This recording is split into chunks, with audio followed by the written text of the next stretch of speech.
Thank you. Next speaker.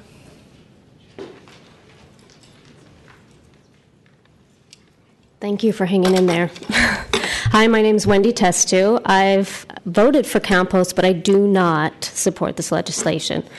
I'm a resident of San Francisco for 25 years. I've lived and owned my house in Bernal for 14 years. I've lived in Bernal for 17 years. I was evicted twice before I bought that house. And all of my friends have moved to Oakland because they can't afford to live here anymore. Between my ex-husband and I, we've opened 4 businesses in San Francisco. And my latest business I created solely with money from Airbnb. It's a farm-to-city business with my family's farm. And yes, even with these businesses, we cannot afford private school for our daughter. She has gone to public school her entire life and will go to Lowell next year. My ex-husband and I share the house. The Airbnb money allows us to keep it.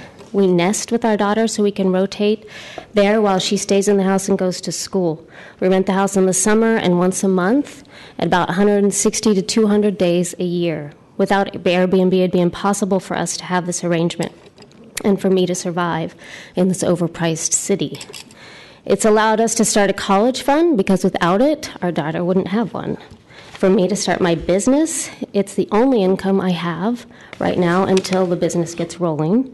Without Airbnb, I really don't know how I could afford to stay in the city and how I would help my daughter with college.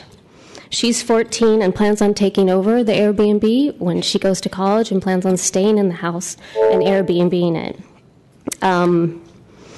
I believe that people taking rental units off the market to rent their entire units is not right.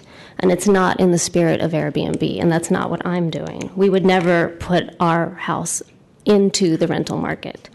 And I don't agree that Airbnb should be required to hand over personal information. It's just bad business, and it sets a precedent that is a violation of privacy for both renters and hosts. And I have one question. Thank you. Your time is up. Okay.